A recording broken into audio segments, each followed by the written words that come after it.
Une petite fille arrête dans la rue la voiture de luxe d'un milliardaire. Maman continue de marcher des kilomètres pour aller au travail tous les jours, tu sais. L'homme ricane, écarte-toi, gamine, pourquoi est-ce que je devrais m'en soucier? Seulement pour que sa façade impolie disparaisse instantanément à la vue de ce que la fille révèle ensuite. Avant de commencer l'histoire, n'oubliez pas de laisser un like et de vous abonner à la chaîne pour voir plus d'histoires comme celle-ci.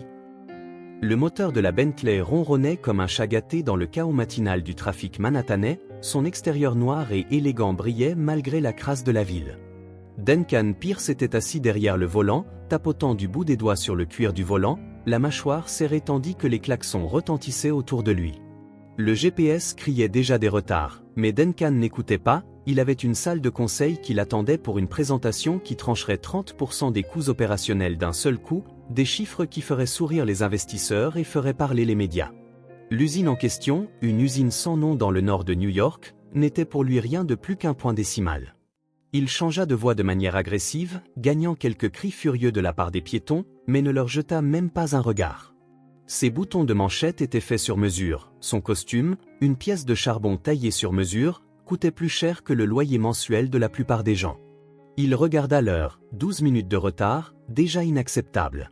Son équipe pouvait retarder, mais il détestait paraître désorganisé, la perception était tout. La voiture avança de quelques pieds de plus dans l'intersection embouteillée puis s'arrêta brusquement, sortie de nulle part, une petite silhouette se plaça devant la Bentley. Duncan freina violemment, se jetant en avant sur son siège, le klaxon retentit automatiquement, mais la fille ne broncha pas. Elle tint bon, à peine assez grande pour voir par-dessus le capot, ses petites mains dans les poches d'une veste violette qui semblait avoir été recousue une fois de trop. Elle ne devait pas avoir plus de 8 ans.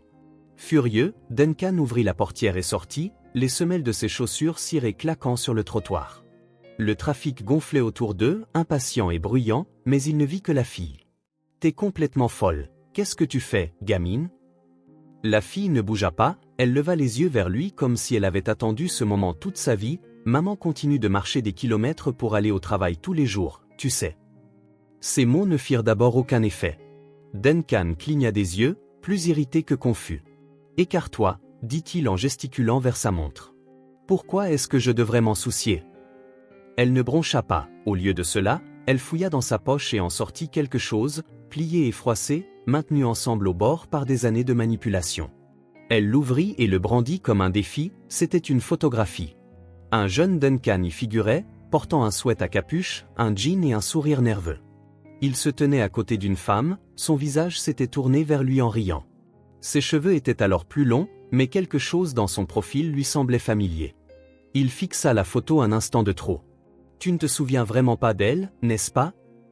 Il regarda de nouveau la fille.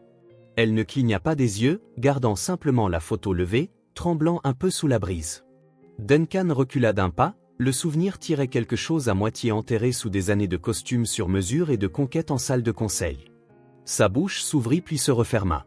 Ses mains commencèrent à se lever, peut-être pour prendre la photo, peut-être pour dire quelque chose qu'il n'avait pas dit depuis des années. Mais alors il entendit les klaxons, la foule, les regards d'un cycliste qui s'arrêtait pour regarder. Il redressa les épaules et remit son masque en place. « Sors de la route !» La fille le regarda un moment de plus, puis elle fouilla dans sa seconde poche et en sortit une carte de visite, son papier épais gravé en or. Elle la laissa tomber sur la rue, entre eux. « J'ai ça, dit-elle. Je me suis dit que ça pourrait t'aider un jour. »« Je suppose, pensa-t-il, tu avais tort. » Puis elle se retourna et disparut dans la foule si rapidement qu'il n'eut même pas le temps de l'appeler, pas que cela l'aurait empêché de le faire. Il resta là encore quelques secondes, le trafic klaxonnant autour de lui, la carte à ses pieds telle une accusation. Finalement, il remonta dans la voiture, ferma la portière avec plus de force que nécessaire et se glissa dans le prochain embranchement comme si rien ne s'était passé, mais ses mains n'étaient plus aussi stables sur le volant. À son arrivée au bureau, il avait 17 minutes de retard. La réunion avait commencé sans lui et l'ambiance dans la salle avait changé dès qu'il entra. Son assistante lui lança un regard depuis le coin arrière, du genre qui veut dire « reprends-toi en main », mais il ne répondit pas. Il s'assit, lança les diapositives et commença à parler. Les mots sortaient bien au début. Il cliquait à travers des graphiques et des chiffres, taillant dans le gras en énumérant des projections, profits, évaluation de risque, licenciement ou le théâtre habituel de l'efficacité corporative, mais il allait trop vite, sautant des détails. Son rythme était décalé. Quelqu'un posa une question sur l'impact prévu sur le moral, il fixa le graphique un instant de trop. Minimal, dit-il, puis ajouta, nous offrirons des forfaits de transition. Sa voix n'avait plus sa netteté habituelle. Un temps de silence s'ensuivit, puis un autre directeur commença à feuilleter sa propre copie du diaporama, sentant que quelque chose n'allait pas. La gorge de Duncan était sèche, le souvenir de la photo n'arrêtait pas de refaire surface dans un coin de son esprit comme une fenêtre pop-up inopinée. Son visage, cette voix d'enfant, tu ne te souviens vraiment pas d'elle, n'est-ce pas? Il termina son exposé, ferma son ordinateur portable et s'inclina en arrière sur sa chaise. La salle de conseil fut silencieuse un instant, puis le directeur financier s'éclaircit la gorge et déclara « Nous allons examiner cela ». Normalement, Duncan serait resté pour diriger la discussion, conclure, dominer les points de suivi, mais aujourd'hui il se contenta de hocher la tête et de se lever. Il partit sans un mot de plus, passant devant la salle de conférence vitrée et le long du couloir comme quelqu'un se dirigeant vers la sortie, sans savoir vraiment où cela menait. La photo n'avait pas été fausse, c'était la pire partie, elle avait été réelle. Il ne l'avait pas revue depuis plus d'une décennie.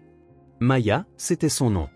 Elle avait un jour parlé d'ouvrir une galerie, d'art et de lumière et de prendre soin des gens quand personne d'autre ne le faisait. Un jour, elle avait trouvé un chat errant sous la pluie et l'avait gardé dans son appartement pendant des semaines, malgré son allergie. Ce genre de personne. Et maintenant sa fille l'avait retrouvé en pleine circulation manhattanaise du matin, la carte, la photo, le regard. Duncan se retrouva dans son bureau, sans se souvenir comment il y était arrivé. Il se tenait devant les grandes fenêtres donnant sur la ville. Quelque part là-bas, il y avait une petite fille en veste violette aux yeux de sa mère, marchant seule dans la foule, et elle l'avait regardé comme s'il était censé signifier quelque chose. Il prit son téléphone, le reposa, puis le reprit encore, ses doigts hésitants sur le clavier. Son emploi du temps était encore chargé, des emails empilés comme des briques et au moins 3 appels d'investisseurs en attente. Il n'en passa aucun. Au lieu de cela, il s'assit et ouvrit une barre de recherche. Juste un nom. Un seul nom, c'est tout ce qu'il tapa. La photo resta sur son bureau plus longtemps que prévu, à moitié rangée sous un agenda relié en cuir. Il ne l'avait pas ouverte de toute la matinée. Duncan ne pouvait s'empêcher de la regarder, lui, plus jeune et plus doux, debout aux côtés d'une femme qui avait autrefois fait d'un minuscule studio un endroit qui donnait envie de se lever. Il aurait dû la jeter dans un tiroir, la classer sous « erreur », il n'avait pas le temps de revisiter le passé. Mais il continuait de fixer l'image, comme s'il attendait que celle-ci change. Au moment où Belle entra, la photo était face cachée, mais toujours là. Elle ne frappa pas, ce n'était jamais son genre, c'était dans son charme ou son contrat, difficile à dire. « Tu regardes ce bureau comme s'il avait insulté ta famille », dit-elle en déposant un dossier devant lui, un briefing investisseur. « Je te suggère de faire semblant de t'en soucier. » Il ne répondit pas, se contentant de prendre le dossier et de feuilleter la première page sans la lire. Belle l'observait. « Tu es bizarre depuis ce matin. Tard, mal rasé, et tu ne cries sur personne. Est-ce que la mafia des enfants t'a eu ?» Il leva enfin les yeux. « Tu as déjà entendu parler de Maya Jamson ?» Belle plissa les yeux. « C'est une nouvelle marque de soins pour la peau ?» Non, quelqu'un que je connaissais, dit-il. Les sourcils de Belle se haussèrent, amusés. « Une femme d'avant, quand tu étais riche. Est-ce qu'elle vient avec une malédiction ?» Il ignora le commentaire et tapota le dossier. « J'ai besoin que tu vérifies les dossiers d'emploi, voir si nous avons un Maya Jamson sur l'un de nos effectifs. » Belle se pencha contre le bord du bureau. « C'est la même femme que la gamine a mentionnée ?» Il ne répondit pas immédiatement, se contentant de retourner la photo et de l'attendre. Belle la prit, la scanna en 2 secondes, puis laissa échapper un sifflement bas. « C'est toi en sweat à capuche ? Je ne savais pas que tu avais une époque de galère. » Elle me connaissait quand je dormais sur le canapé d'un ami et que je volais des sachets de ketchup dans les restos. Nous avons été ensemble, peut-être une année.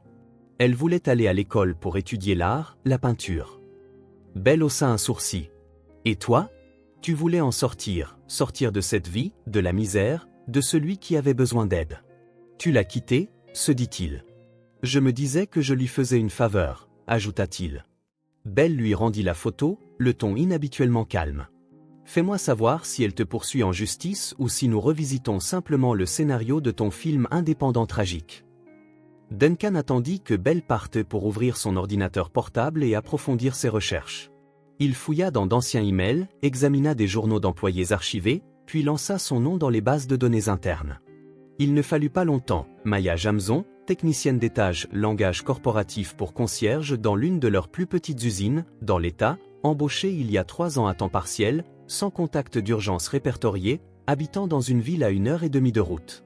Son estomac se noua, une concierge dans sa propre entreprise.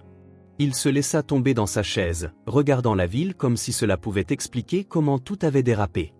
Il avait bâti cet empire pour ne plus jamais être impuissant, d'une manière ou d'une autre, il était devenu le genre d'homme qui ne reconnaîtrait pas la seule personne qu'il avait aidé à croire qu'il comptait vraiment. Il appuya sur le bouton de l'interphone de Bell. « Mettez-moi sur l'agenda pour une visite d'usine, dit-il. Cette usine à Hudson Falls ? Tu veux faire visiter une usine sous le prétexte du moral des employés ? » Bell laissa échapper un son mêlant rire et tout. « Tu es sur le point de faire quelque chose de sentimental et non rentable, non ? Mets-le juste à l'agenda. » L'usine était plus petite que la plupart de leurs propriétés, nichée au bout d'une route tranquille, basse et grise, avec de larges quais de chargement et un parking fissuré. Duncan arriva dans une berline discrète, vêtu de façon décontractée en jean et veste, son costume habituel troqué contre quelque chose qui n'attirerait pas l'attention. Il expliqua au directeur de l'usine qu'il voulait voir l'espace dans son ensemble, qu'il envisageait des améliorations à l'échelle de l'entreprise et voulait avoir une idée réelle des conditions quotidiennes. Le directeur, confus mais ne voulant pas contester un visiteur corporatif, le conduisit sur le plancher principal. Les machines bourdonnaient et claquaient en rythme régulier, l'air était chargé d'huile et de produits de nettoyage.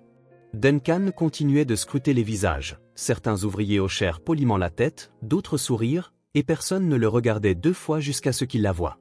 Elle était accroupie près de l'extrémité du couloir, frottait une tâche avec un chiffon, le dos tourné, les cheveux attachés, en mouvement lent et concentré.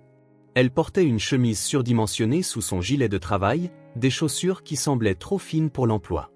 Elle n'avait ni la posture voûtée ni l'amertume, juste une calme assurance acquise à force de mener sa vie sans attendre l'aide de personne. Il ne s'approcha pas, se contentant de rester derrière un présentoir de fournitures et d'observer pendant qu'elle discutait avec un autre ouvrier qui passait. Il y eut un bref éclat de rire. Sa voix, même maintenant, n'avait pas beaucoup changé, un petit brin rauque, mais le rythme était le même. Elle se déplaçait comme quelqu'un qui avait une routine qu'il ne fallait pas remettre en question. Il se détourna avant qu'elle ne le voie. Dehors, dans le parking, il aperçut Sophie qui poursuivait des pigeons près d'un abribus. Elle se faufilait entre les oiseaux avec une abandon sauvage, les bras étendus pour les effrayer et les faire s'envoler. Pas de veste cette fois, juste un sweat à capuche aux manches retroussées, et des baskets qui avaient clairement connu de meilleurs jours. Il y avait dans son chaos une certaine liberté qui lui serra la poitrine. Elle ne le vit pas non plus. Il resta plus longtemps que prévu, faisant le tour complet du périmètre, saluant d'un hochement de tête ceux qu'il croisait, absorbant plus qu'il ne s'y attendait. Ce n'était pas seulement Maya, c'était tout cela. Chaque visage ici appartenait à quelqu'un qui vivait avec bien plus de soin qu'il ne l'avait jamais fait. Des gens qui avaient rendu possible son succès, alors qu'il les considérait jusqu'alors comme de simples noms dans un tableau Excel. Ce soir-là, dans son pantouse, il se prépara un verre et s'assit à table, la photo devant lui, usée sur les bords par combien de fois il l'avait prise et reposée. Il tapa une demande de vérification de dossier, Maya Jamzon. Il mentionna aussi le nom de Sophie, bien qu'il hésitât avant d'appuyer sur envoyer. Il y avait des trous qu'il ne savait comment combler, aucun père répertorié dans les dossiers. Il avait découvert que l'anniversaire de Sophie coïncidait avec une période où il débutait, survivant à peine dans un placard aménagé qu'il appelait chez lui. Il se souvint d'une dispute, du silence qui avait suivi, de la manière dont Maya ne le suppliait pas de rester quand il finissait par partir. Il se disait qu'elle lui aurait dit si Sophie était la sienne, mais peut-être avait-elle plus d'orgueil que cela ou ne voulait-elle tout simplement pas de lui dans leur vie. Pourtant, ce manque de certitude le tourmentait. Il appuya sur envoyer, se pencha en arrière dans sa chaise et regarda les lumières de la ville changer derrière la vitre, se demandant combien de temps une personne pouvait fuir celle qu'elle avait été avant que cela ne la rattrape. 2 jours plus tard, le résultat de la vérification arriva dans une enveloppe discrète remise par l'un des assistants de Duncan, qui ne posait pas de questions. Il attendit que le bureau se vide pour l'ouvrir. La ville devenait orange derrière les fenêtres, alors que le soleil disparaissait sous l'horizon. Il feuilleta la première page, ses épaules se raidissant comme il ne l'avait pas ressenti depuis des années. Maya Jamzon n'avait jamais été mariée, pas de partenaire répertorié, une histoire professionnelle correspondant à ce qu'il savait déjà, des emplois mal rémunérés enchaînés au cours de la dernière décennie, la plupart manuels ou dans le secteur des services. Il y avait une note sur une bourse d'art qu'elle avait reçue, mais jamais réclamée. Il s'attarda sur ce détail, elle en avait parlé une fois, à l'époque où ils étaient tous les deux fauchés et idéalistes, quand un pinceau et $20 semblaient suffisants pour bâtir un avenir. Il passa à la page suivante. Sophie Jamson, date de naissance correspondante à sa propre chronologie. La section du père était vide, scellée sur demande, sans note médicale, sans école indiquée, juste un mur bureaucratique silencieux refusant de confirmer quoi que ce soit. Ce pouvait être une coïncidence, il y avait toujours cette chance, mais Duncan savait mieux. Il n'avait pas besoin d'un test ADN pour se voir dans l'expression obstinée de la gamine, ni dans sa manière de ne pas broncher quand il lui criait dessus. Ce genre de ténacité ne venait de nulle part. Il envisagea de retourner à l'usine, peut-être d'approcher directement Maya, mais le souvenir de son rire avec ses collègues, totalement inconsciente de sa présence, rendait cette idée invasive. D'une certaine manière, elle n'avait rien demandé, n'avait même jamais tenté de le contacter après toutes ces années, et peut-être que c'était voulu. Peut-être ne voulait-elle pas qu'il intervienne. Pourtant, il ne pouvait s'empêcher de penser que fuir la vérité ne la ferait pas disparaître. Le lendemain après-midi, Duncan se rendit de nouveau à Hudson Falls. Cette fois, il se gara dans la rue, devant l'école, juste après la sonnerie, adossé au capot de sa voiture, incertain de ce qu'il faisait. Les enfants affluaient en vagues, sac à dos rebondissant, voix qui se chevauchaient. Puis il la vit, Sophie marchait seule, la tête baissée, traînant sa basket le long du trottoir. Sans écouteurs, sans téléphone, juste elle et un sac à dos délavé avec une tirette cassée. Il attendit qu'elle soit à quelques pieds de lui avant de s'avancer. « Tu as besoin d'un tour ?» Elle leva les yeux, hésita, puis fronça les sourcils, comme s'il avait interrompu une mission importante. « Je ne suis pas censé prendre des taxis avec des inconnus. Tu sais qui je suis. » Elle plissa les yeux. « En quelque sorte, tu es le gars qui a failli me renverser. » Il ouvrit la portière de la voiture. « Et je possède l'entreprise dans laquelle ta mère travaille. » Sophie croisa les bras. « C'est parce que tu te sens mal ou parce que tu essaies de t'assurer que je ne te vois pas pour m'avoir traumatisé ?» Un peu des deux, considéra-t-elle un moment, puis soupira et monta dans la voiture. « D'accord, mais pas de musique de riche bizarre, » ajouta-t-elle. Duncan garda sa playlist désactivée. Le trafic avançait lentement, ce qui lui donna plus de temps pour examiner l'intérieur de la voiture, comme s'il cataloguait mentalement son absurdité. « Tu aimes même pas ton travail ?» demanda-t-elle soudain. Il jeta un coup d'œil. « Ça paie bien, » répliqua-t-il. « Ce n'est pas ce que j'ai demandé. » Il ajusta le volant. « Je l'ai fait une fois. Peut-être que tu n'es pas du genre à aimer autre chose qu'être en colère. »« Je ne suis pas en colère, » répliqua-t-elle. « Taille a toujours l'air en colère. » Il ne répondit pas à celle-là. Elle continua. « Tu as des majordomes ? » ?»« Non. »« Tu cuisines ? » ?»« Non. »« Tu manges autre chose que de la bouffe petite et chère ? » ?»« J'ai pris du toast ce matin. »« Le toast est neutre, dit-elle. »« Ça ne compte pas. » Il rit avant de pouvoir s'en empêcher. « C'était court, dit-il, surpris. Elle sembla ravie. « Maman fait vraiment du bon toast quand on a le temps. » Il la regarda de côté. « Elle travaille tard tous les jours, parfois 2 emplois. Nous mangeons souvent du beurre de cacahuète au dîner. C'est bon, et ça coûte peu. Je veux lui acheter un vélo quand je serai riche, un bon, avec panier, vitesse et tout. Elle dit que marcher, c'est bien, mais je pense que c'est juste parce que marcher, c'est gratuit, » ajouta-t-elle, la phrase suspendue quelques secondes. « Tu travailles loin de chez toi, 3 arrêts de bus et beaucoup de trottoirs, » acquiesça-t-il, ne sachant que dire de plus. Elle était trop jeune pour savoir combien cet effort coûtait sur le long terme. Arrivée devant l'immeuble, Sophie décrocha sa ceinture de sécurité lentement, comme si elle n'était pas tout à fait prête à sortir, mais sachant qu'elle devait le faire. « Tu vas lui dire que c'est toi qui m'as conduit ? » ?»« Je devrais. Elle sera sûrement fâchée ou je ne lui en voudrais pas. » Sophie haussa les épaules. Elle n'est pas effrayante, juste fatiguée.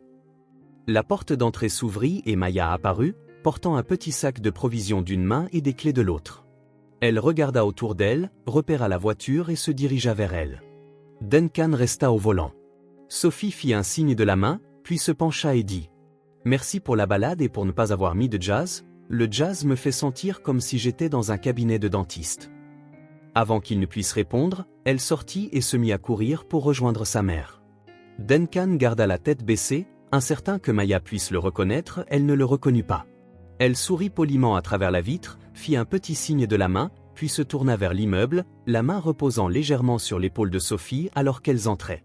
Il resta immobile un moment, assis dans la voiture, les doigts posés sur le volant, le moteur tournant au ralenti. La ville continuait de bouger autour de lui, inconsciente, indifférente. Il pensa au beurre de cacahuète, au trajet, à la bourse d'art qui n'avait jamais été utilisée. Il avait eu tous les avantages depuis le jour où il l'avait abandonnée et elle avait dû se battre pour chaque centimètre, et pourtant, elle ressemblait toujours à quelqu'un qui n'avait jamais abandonné. Ce soir-là, dans le Penthouse, il se prépara un sandwich rien de sophistiqué, juste 2 tranches de pain blanc et une épaisse couche de beurre de cacahuète. Il le mangea au comptoir de la cuisine, sans assiette, des miettes s'accumulant à ses coudes. Pas de musique, pas de personnel, pas de mets, juste lui et le silence. Il avait l'habitude de payer pour l'éviter, ce qui ne réglait rien, mais c'était la première chose depuis longtemps qui lui semblait réelle. Le sandwich l'avait marqué plus longtemps qu'il ne l'avait prévu, quelque chose dans sa simplicité, le pain épais, l'étalage inégal du beurre de cacahuète, lui paraissait plus ancré que tout ce qu'il avait fait depuis des mois, peut-être des années. Duncan s'endormit cette nuit-là avec le goût encore sur la langue et un mal de tête dû à trop penser. Au matin, il sut qu'il retournerait à Hudson Falls, cette fois avec un clipoar et une raison. L'annonce parvint par les canaux habituels, audit de bien-être corporatif. Rien d'alarmant, juste un avis vague qu'un représentant du siège allait visiter l'établissement pour évaluer les conditions de travail et recueillir les retours des employés. La plupart des gens roulaient des yeux, le corporate ne se souciait jamais, sauf en cas de procès imminent, mais quelques-uns osaient espérer qu'une machine à café qui ne faisait pas de court-circuit serait une victoire. Duncan se présenta en tenue business casual, blazer boutonné et chemise, sans cravate, assez pour paraître officiel sans exhiber le pouvoir. Le directeur de l'usine l'accueillit avec son enthousiasme habituellement forcé et lui remit un planning. Duncan fit clairement comprendre qu'il voulait parler directement aux employés, sans rapport filtré ni réponse préparée, juste des conversations. Il parcourut l'usine à nouveau, cette fois en plein jour, avec des employés qui le regardaient plus ouvertement. Certains hochèrent la tête, d'autres baissèrent les yeux, quelques-uns chuchotèrent entre eux après son passage.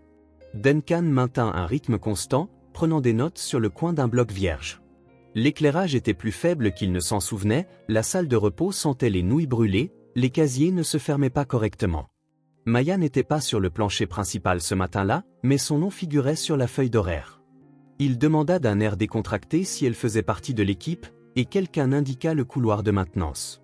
Duncan la trouva en train de passer la serpillière près de la chaufferie, les écouteurs enlevés, manches retroussées. Il ne l'appela pas immédiatement, se contenta de rester là, les mains dans les poches, hésitant sur la manière d'aborder la conversation. Elle le remarqua une seconde plus tard, retira un écouteur et lui fit un rapide signe de tête. « Puis-je vous aider ? J'aimerais discuter, si tu as une minute. » Elle ne bougea pas. De quel retour des employés s'agit-il ? Améliorer les conditions de travail ? Elle le fixa longuement avant de poser la serpillière et de l'inviter dans la salle de repos. C'était un espace exigu, qui sentait la soupe instantanée, avec une table en plastique et 2 chaises.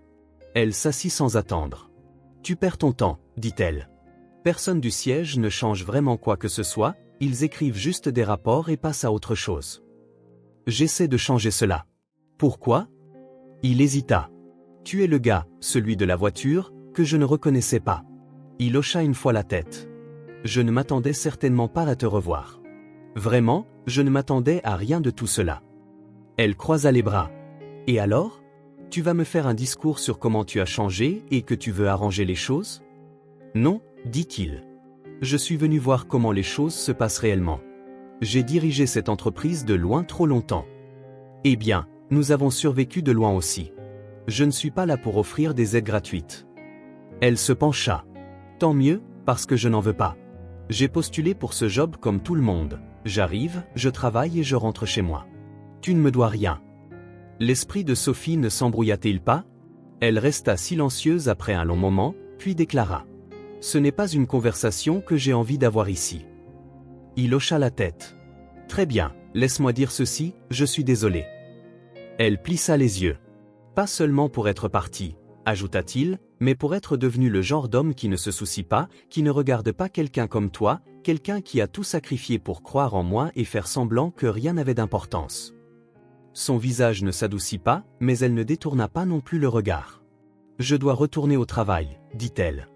Il ne l'en empêcha pas. Cet après-midi-là, Duncan retrouva Sophie après l'école, cette fois devant le magasin de quartier en face de l'arrêt de bus. Elle comptait la monnaie dans sa main, probablement en train de se demander s'il fallait acheter un soda ou la garder. Il s'approcha d'un ton neutre. « Tu as une minute ?» Elle leva les yeux. « Ça concerne encore le truc du jazz ? Parce que j'ai déjà dit que je n'étais pas désolé, non au jazz. J'ai besoin de ton aide pour quelle sorte de mission secrète ?» Elle cligna des yeux. « Est-ce que je reçois un badge au final ?» Elle le regarda avec méfiance. « Quel genre de mission ? » « J'essaie d'améliorer le travail de ta mère et celui des autres. J'ai des idées, mais je ne sais pas ce dont les gens ont réellement besoin ici. » Elle croisa les bras. « Tu demandes à une enfant de 8 ans ? Je me suis dit que tu serais honnête. » Elle sourit. « Nous avons besoin de meilleures collations, pas de ces tristes barres de céréales. De vraies collations et un endroit pour s'asseoir dehors, où les oiseaux ne salissent pas tout. Des salles de sieste, comme pour les chats, avec des couvertures et le silence, pas comme dans la cantine bruyante. » Il sortit un petit carnet et se mit à noter. « Tu es sérieuse ? Tu écris vraiment ça ? » « Oui, » s'exclama Sophie, rayonnante. « Tu es bizarre, mais d'une bonne manière. » Les semaines suivantes se déroulèrent différemment. Duncan lança une série de petits changements, ajusta l'éclairage dans les couloirs sombres, remplaça les distributeurs automatiques vieillissants, programma une maintenance plus régulière du matériel. Il approuva un budget pour de meilleurs gants et protections auditives, fit installer des tables de pique-nique à l'extérieur et afficha un formulaire de suggestions pour l'avenir. Certains employés crurent que c'était une blague, d'autres supposèrent qu'un nouveau cherchait à obtenir une promotion. Mais peu à peu, la curiosité remplaça la méfiance. Les gens commencèrent à parler davantage pendant les pauses, il y eut des rires là où il n'y en avait pas auparavant.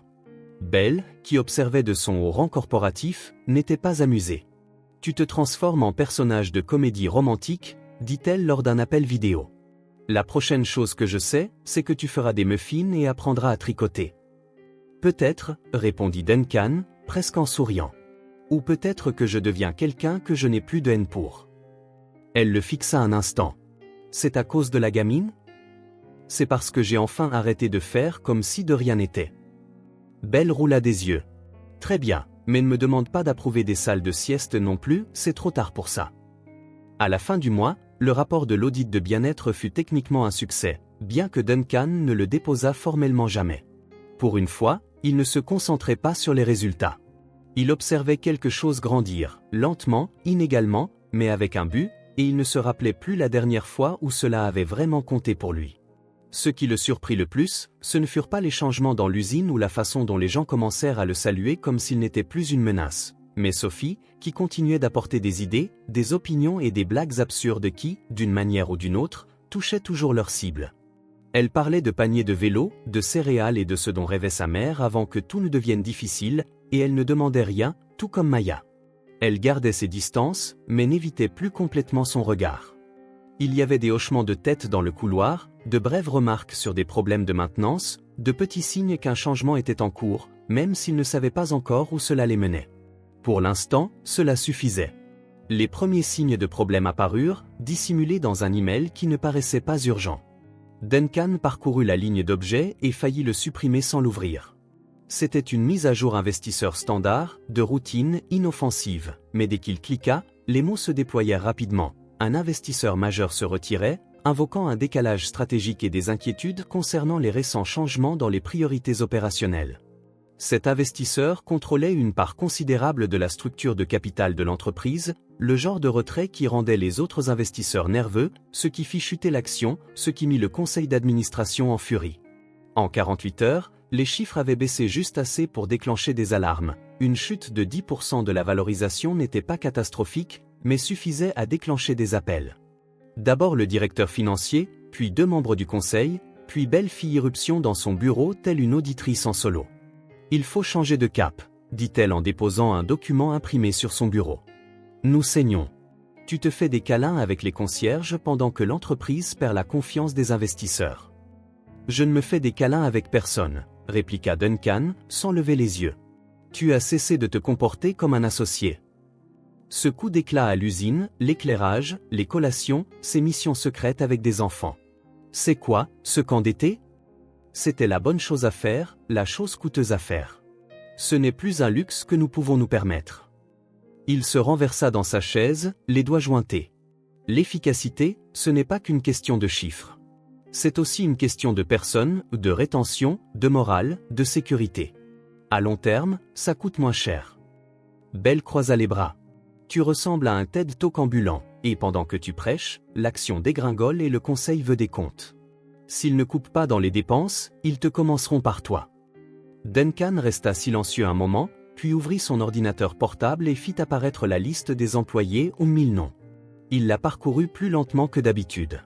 Belle resta là, observant. « Je vais te laisser un peu d'espace, dit-elle. » Il passa des heures à examiner la liste sans déléguer, sans la confier aux ressources humaines ou aux services juridiques, fixant chaque nom, chaque ligne d'historique professionnel, salaire, date d'embauche, certains dont il se souvenait avoir rencontré lors de tournées, d'autres. Ce n'étaient que des chiffres et des codes sur une feuille de calcul. Le nom de Maya apparaissait vers la fin, son intitulé de poste était là, en police simple, technicienne de sol, pas de cloche, pas de notes, pas de traitement spécial. Il faisait flotter le curseur, puis détourna le regard, puis y revint, le poids de toute la situation pesant derrière ses yeux. Il se disait que c'était temporaire, qu'elle serait réembauchée, qu'il trouverait une autre manière d'aider, il y avait trop de personnes sur cette liste pour se laisser attendrir. Il l'inclut dans la réduction. Le lendemain, il retourna à l'usine, non pas pour une inspection surprise, non pas pour une mission adoucie, juste pour lui dire en personne. Maya n'avait pas l'air choquée quand il la trouva dehors, près de la baie de chargement. Elle ne semblait même pas particulièrement en colère, juste fatiguée. Il n'entama pas d'explication, il se contenta de lui dire clairement que l'entreprise avait subi un coup financier et qu'il avait dû prendre des décisions difficiles, que son poste faisait partie de ceux supprimés. Elle hocha la tête une fois et s'essuya les mains sur un chiffon avant de parler. « J'aurais dû savoir que ce monde dévore des gens comme moi, mais j'ai été assez bête pour penser que peut-être, tu avais changé. »« Je ne voulais pas faire ça, » dit-il doucement, « mais toi, tu l'as fait. » Elle ne demanda aucune référence, aucune lettre, aucun appel, ni même un soupçon de soutien. Elle prit simplement son sac et rentra sans un mot de plus. Plus tard dans la journée, Duncan se rendit à leur immeuble. Encore une fois, il n'appela pas à l'avance, n'essaya pas de planifier ce qu'il dirait. Sophie ouvrit la porte, vêtue d'un sweat à capuche qui semblait d'une taille trop grande et tenant une cuillère avec du beurre de cacahuète. Elle leva les yeux vers lui, ne cligna pas des yeux, ne dit pas bonjour. « Puis-je parler à ta mère » demanda-t-il. Elle ne bougea pas. « Elle n'est pas là et nous n'avons pas besoin de ton aide. » Puis elle referma la porte, celle du dernier étage. Duncan n'alluma aucune lumière. Il laissa tomber ses clés dans le bol près de l'entrée, se déchaussa et s'assit sur le rebord du canapé, comme s'il ne savait pas s'il devait rester ou repartir. Dehors, la ligne d'horizon clignotait comme une machine laissée en marche. Du sol au plafond, le verre lui offrait la meilleure vue de l'immeuble et ce soir-là, cela ressemblait à une punition. Le silence pesait, pas de texto, pas d'appel, personne pour le questionner. Il se renversa lentement, le cuir grinçant sous lui. Toutes ces choses dont il était autrefois fier, ou les contrats, les gros titres, le pouvoir semblaient désormais creux. Elle ne permettait plus de garder des gens employés, elle ne permettait plus de garder des filles comme Sophie dans des foyers chauds, ni des femmes comme Maya de marcher des kilomètres juste pour passer la serpillière. Il avait l'habitude de croire que le succès était la récompense du sacrifice, que la froideur était nécessaire, voire noble. Mais assis là, dans une pièce remplie d'art coûteux qu'il ne voyait plus, il n'était même pas sûr de ce qu'était la récompense. Il y a quelques semaines à peine, Sophie avait été dans cette voiture, impertinente, curieuse, trop vive pour son âge. Elle avait ri de ses goûts musicaux et énuméré des idées comme si elle dirigeait l'entreprise. Maintenant, elle ne lui parlait même plus et peut-être qu'elle n'aurait pas dû. Le lendemain matin, sans sommeil, il passa à la vitesse automatique, réunion, approbation, hochement de tête poli. Tout le monde faisait comme si la tempête était passée, les chiffres se stabilisaient, le conseil d'administration était plus calme. Belle lui avait envoyé une bouteille de whisky avec une carte indiquant « Bienvenue à nouveau ». Il ne l'ouvrit pas. Il se coucha tôt ce soir-là, non pas parce qu'il était fatigué, mais parce qu'il n'y avait plus rien d'autre à faire. Personne à appeler, personne pour répondre. Les semaines suivantes passèrent dans un flou. Duncan allait au travail, assistait aux réunions, hochait la tête au bon moment. Le conseil était satisfait, les investisseurs s'étaient calmés, les chiffres repassaient à leur niveau nécessaire, et plus personne ne parlait des améliorations d'éclairage ou des salles de sieste. L'audit bien-être fut discrètement mis de côté, les options de snack revinrent à l'approvisionnement le moins cher, celui qui coûtait le moins cher. Belle recommença à laisser sur son bureau des notes d'agenda approuvées, courtes et cliniques. Tout sur le papier était rentré dans l'ordre, mais Duncan ne l'était pas. Il y pensa plus souvent qu'il ne voulait l'admettre. Parfois, il croisait une fille dans la rue avec une démarche similaire à celle de Sophie et sa tête se retournait avant qu'il ne puisse l'en empêcher. D'autres fois, il se réveillait au milieu de la nuit en pensant avoir entendu frapper à la porte, pour se rendre compte que ce n'était que le vent qui se jetait contre le verre. La voix de Maya résonnait dans sa mémoire, calme et tranchante, « J'ai été assez bête pour penser que peut-être, tu avais changé. » Il se disait que les laisser partir avait été nécessaire, que son travail exigeait des sacrifices, même si cela signifiait sacrifier quelque chose d'humain. Il se disait que des dégâts temporaires étaient encore récupérables, qu'une fois les choses stabilisées, il pourrait revoir l'idée d'aider discrètement, à ces conditions. Mais la distance n'arrangeait rien, au contraire, elle rendait le silence plus assourdissant.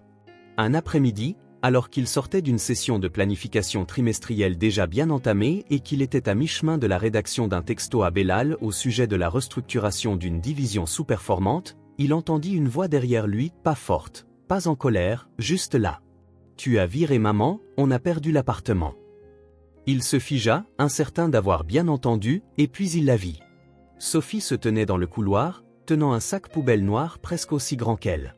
Ses vêtements pendaient, comme s'ils étaient devenus trop petits dans toutes les mauvaises directions, ses cheveux étaient tirés en une queue de cheval rapide et irrégulière et ses baskets étaient couvertes de saleté de la ville. Elle n'avait pas l'air effrayée, elle avait l'air fatiguée. Duncan resta figé. « Quoi? Qu'est-ce que tu fais ici? Je suis venu te chercher toute seule? » Elle hocha la tête. « 2 trains et un bus. J'avais l'adresse de ton bureau sur la carte. » Il fit un pas de plus. « Où est ta mère? » « Elle est au refuge, répondit-elle. On m'a dit de ne pas venir ici, qu'on n'avait pas besoin de toi. » Le sac poubelle glissa légèrement de sa prise et il le rattrapa avant qu'il ne touche le sol. À l'intérieur, il y avait des vêtements, une couverture, une boîte de crackers à moitié écrasée. « Tu es entré dans un immeuble de bureau avec ça? » demanda-t-il en essayant de garder sa voix stable. Personne ne m'a arrêté. Il la regarda, vraiment regarda. Elle était plus mince qu'il ne se souvenait, non seulement à cause de sa croissance mais à cause de quelque chose d'autre, l'inquiétude, la faim. Il fit un geste vers la voiture. « Allez, je te ramène. » Sophie ne répondit pas, se contentant de le suivre dehors sans un mot de plus. Le trajet dura plus longtemps que prévu, non pas à cause du trafic, mais parce qu'il ne pouvait s'empêcher de la regarder dans le siège passager. Elle resta silencieuse, les mains jointes sur ses genoux. À un moment, elle toussa fort et s'essuya le nez sur sa manche. Il tendit la main vers la boîte à gants pour lui offrir un mouchoir, mais elle avait déjà tourné la tête vers la fenêtre. Lorsqu'ils arrivèrent devant le refuge, il était pire qu'il ne l'avait imaginé. Un centre communautaire reconverti, avec de la peinture écaillée, une clôture brisée et une file de personnes attendant à l'entrée latérale pour de la nourriture. Sophie mena la marche. Dans la pièce dans laquelle ils entrèrent, il y avait une odeur de javel et de soupe réchauffée, des rangées de lits superposés trop rapprochés, des cadres métalliques cabossés et rouillés, des tout-petits qui pleuraient dans un coin, quelqu'un qui toussait sans arrêt de l'autre côté de la pièce. Maya était assise sur le bord d'un des lits du bas, pliant des vêtements dans un sac en papier de course. Elle leva les yeux, vit Sophie et se figea. Lorsqu'elle vit Duncan, elle resta immobile. « C'est elle qui est venue me chercher. » « Je lui avais dit de ne pas venir, » dit Maya, d'une voix comme si elle n'avait pas dormi depuis des jours. « Je sais, Maya. Alors, et maintenant? Tu l'as vu, tu te sens mal, tu vas jeter de l'argent sur le problème pour pouvoir mieux dormir ce soir. Je veux aider. » Elle rit une fois, amèrement et brièvement. « Bien sûr que tu veux. Maintenant que c'est assez laid pour être regardé, je ne savais pas que c'était devenu aussi mauvais. Tu n'as même pas voulu le découvrir. » Il prit une respiration. « Laisse-moi te trouver un appartement, ne serait-ce que pour l'instant, ou un hôtel, quelque chose de chaud, propre, sûr. On a déjà connu pire, tu ne devrais pas avoir à vivre ça. » Maya secoua la tête. « Voilà ce que tu fais toujours. Tu penses qu'un chèque règle tout, que tu peux débarquer, payer ta culpabilité et passer à autre chose. Ce n'est pas ce que j'essaie de faire. » Non, parce que ça ressemble exactement à ça. Il s'avança. S'il te plaît, laisse-moi t'aider à traverser ça. Non, dit-elle d'une voix ferme, définitive. Il regarda Sophie, puis de nouveau Maya. Elle n'est pas bien. Elle le sera. Il n'y eut rien d'autre à dire. Il partit silencieusement, incertain s'il était plus en colère contre lui-même ou contre le fait qu'elle refusait l'aide, probablement les deux. Brio le surprit en train de retourner au bureau 2 heures plus tard, les cheveux en bataille, la veste froissée, le visage pâle. « Où étais-tu passé » demanda-t-elle. Il ne répondit pas. « On dirait que tu as perdu un combat. »« Ça en a l'air. Tu as des appels en attente et un rapport trimestriel à rendre, tu ne peux pas t'effondrer maintenant. » Il s'assit à son bureau sans enlever son manteau. « Je ne m'effondre pas. » Elle inclina la tête. « Tu n'es pas un sauveur, Duncan. Tu es un PDG. Sauve l'entreprise ou passe ton tour. » Il ne se disputa pas, se contenta de fixer l'écran lumineux devant lui, sa boîte de réception remplie de choses qui, autrefois, comptaient bien plus. Il fut un temps où ce travail était tout ce qu'il avait, où le pouvoir et l'efficacité signifiaient la sécurité et la sécurité signifiait le contrôle. Mais tout ce qu'il voyait maintenant, c'était des noms qu'il ne connaissait pas et des chiffres qui ne pouvaient lui dire si un enfant avait dîné ou dormi toute la nuit. Plus tard, quand le bureau se vida, il resta assis dans le noir, regardant la ville à travers le verre. Elle scintillait comme toujours, telle une promesse juste hors d'atteinte. Autrefois, il croyait pouvoir construire quelque chose de meilleur, quelque chose qui comptait vraiment. Cette croyance lui avait coûté tout ce qui aurait pu être plus important. Il resta jusqu'à ce que les lumières s'éteignent automatiquement autour de lui, le seul bruit restant étant le léger bourdonnement d'un monde qui continuait de fonctionner sans lui. 3 jours s'écoulèrent après la visite au refuge, mais cela ne ressemblait pas à une pause, plutôt à un temps suspendu, étiré en quelque chose de plus lourd que d'habitude. Duncan suivait les formalités au travail en évitant tout ce qui demandait une vraie réflexion. Le conseil était satisfait de la correction financière, mais il remarqua à peine que Belle continuait de lui passer des papiers sur son bureau, qu'il les signait sans les lire, la plupart du temps. Il ne pouvait se défaire de l'image de Sophie, debout dans le hall de son bureau, serrant ce sac poubelle comme s'il contenait tout ce qui lui restait, ou du son de Maya lui disant non, encore et encore, avec une sorte de dignité qui le faisait se sentir encore plus petit. Quand son téléphone sonna ce vendredi matin, il faillit le laisser aller à la messagerie vocale. C'était un numéro inconnu et il était déjà en retard pour une conférence téléphonique, mais quelque chose le poussa à décrocher. Un membre du personnel du refuge parla rapidement et hésitant. Sophie a développé de la fièvre pendant la nuit, il n'arrive pas à la faire baisser. Maya a refusé de l'emmener aux urgences, disant qu'il ne pouvait pas se permettre une nouvelle facture et qu'il ne voulait pas attendre 6 heures dans un couloir bondé. La femme au téléphone ne demandait rien, elle voulait simplement le prévenir au cas où cela l'intéresserait. Il était dans la voiture. 5 minutes plus tard, sans sécurité, sans chauffeur, juste lui et la route, les mains serrées sur le volant. Lorsqu'il arriva, le refuge semblait encore plus exigu qu'avant, la chaleur étant réglée trop haut, l'air épais et aigre. Sophie était recroquevillée sur l'un des lits du bas, les joues rougies, les cheveux humides. Elle leva les yeux vers lui sans parler.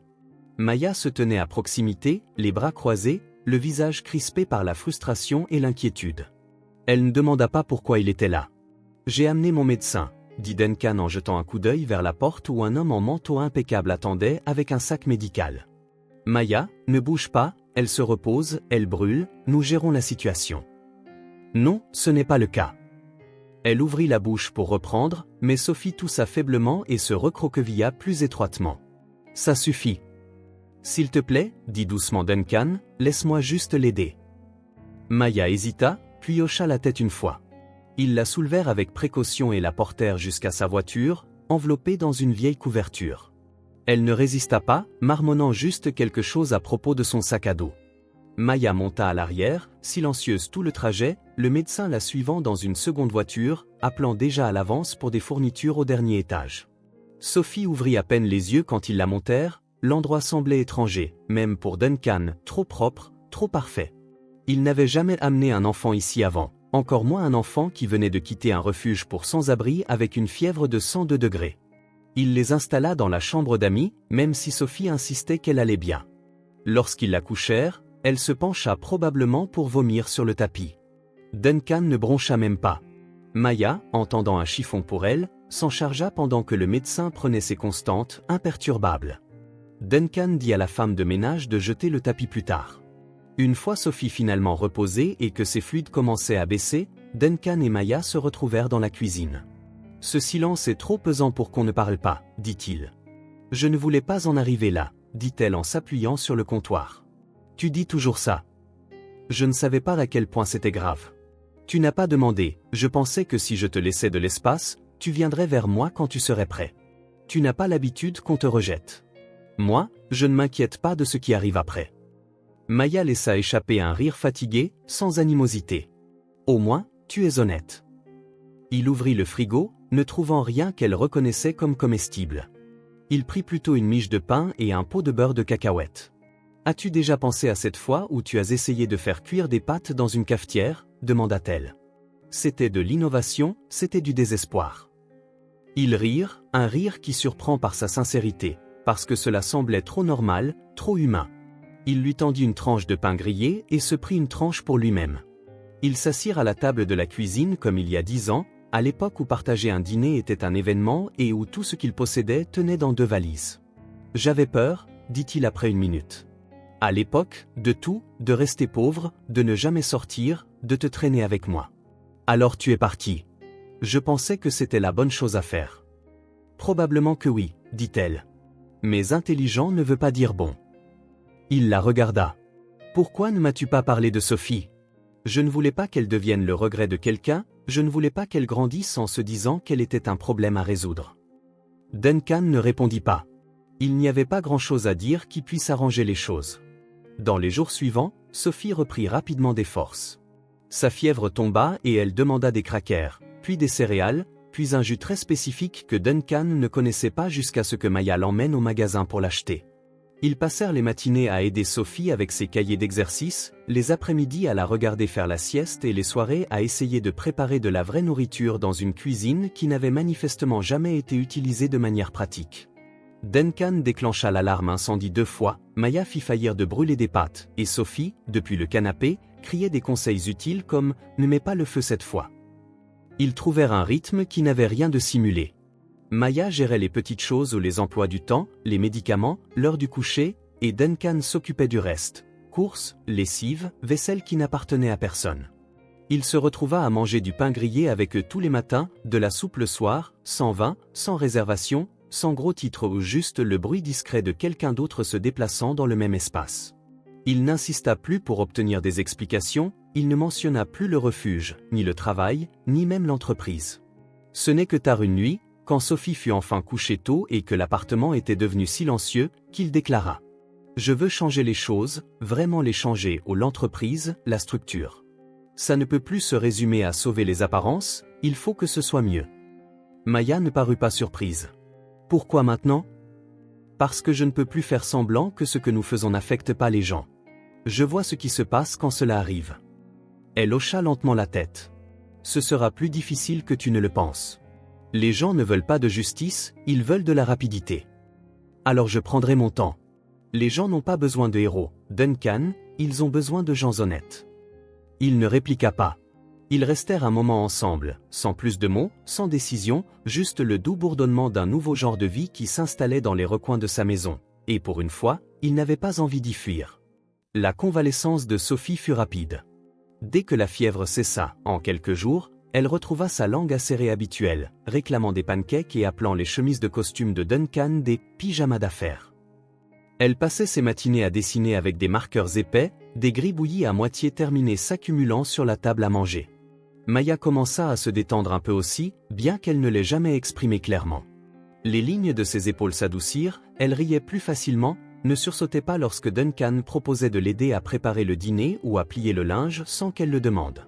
Il n'en faisait plus semblant, et d'une manière ou d'une autre, cela donnait à tout un sentiment de réalité. Duncan resta chez lui plus souvent qu'avant, travaillant à distance et contactant le conseil seulement en cas de nécessité. Belle envoya une série de textos qui commencèrent par des rappels professionnels et se transformèrent peu à peu en préoccupations voilées. « Es-tu toujours en vie ?